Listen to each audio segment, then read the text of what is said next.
Un nom revient, le nom de Franck Emmanuel Biya. Quel est le regard sur l'évocation de ce nom lorsque nous parlons du poste de vice-président au Cameroun? Permettez-moi de réarticuler la question. Je vais vous dire pourquoi. Voilà. Si vous faites le débat par rapport à ça, c'est un débat biaisé. Faites le débat par rapport à tous les candidats potentiels ou jugés potentiellement vice-présidents. Et ensuite, vous comparez donc ce qu'on peut appeler les qualités et les mérites respectifs de ces candidats. Mais vous lui apprenez, voilà. Vous lui apprenez maintenant, son métier? Non, je vais vous dire, moi je ne lui apprends pas son métier. Mais il vous a demandé de vous exprimer sur Robert, je ne lui apprends pas son métier. Allez-y, professeur. Allez-y. En tant que politologue, en tant qu'analyste politique, en tant que commentateur politique, ils sont trois qualités différentes.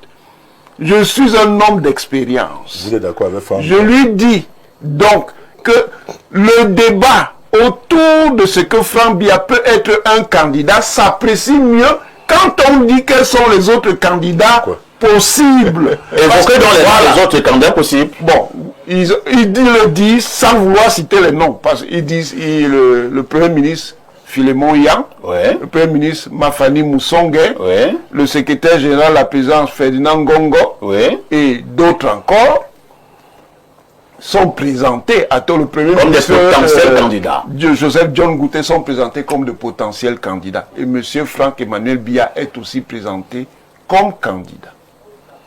C'est à partir de là qu'on peut donc maintenant apprécier. Première chose donc pour M.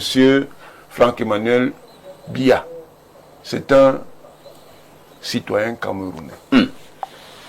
Deuxième chose, c'est un citoyen camerounais qui, sauf preuve contraire, a ses droits de citoyen camerounais et a donc la capacité pour représenter le Cameroun en tant qu'État. Troisième chose, le débat ne porte pas sur les origines. Le débat porte sur l'appréciation objective ou subjective des qualités des uns et des autres. Point final. Je ne sais pas quelle est la réponse que vous avez donnée. Hein? Je vous ai donné vous n'avez donné aucune réponse. J'ai donné réponse. C'est pas pourquoi vous voulez tourner à Il a le droit d'être candidat. Parce qu'il est citoyen. Est-ce qu'il a aussi le droit d'être nommé? Oui, ça veut dire la même chose. Il peut aussi être nommé. Est-ce que si jamais il est nommé, il peut quand même assurer ce job? Mais s'il est nommé, il sera en position et c'est à partir de la position que va assurer.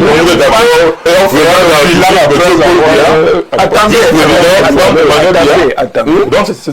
Moi je vous prends au mot. Et je vous redis que la légalité est une forme de légitimité. Non. Et comme vous les Camerounais, vous préférez rester au débat du quartier au lieu de faire la science, je vais donc vous administrer une deuxième leçon. En matière de légitimité, il y a plusieurs formes de légitimité.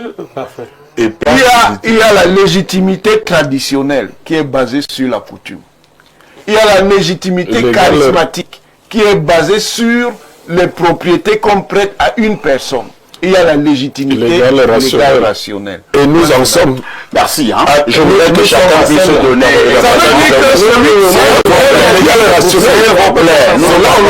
Je voudrais également que nous puissions passer à la dernière.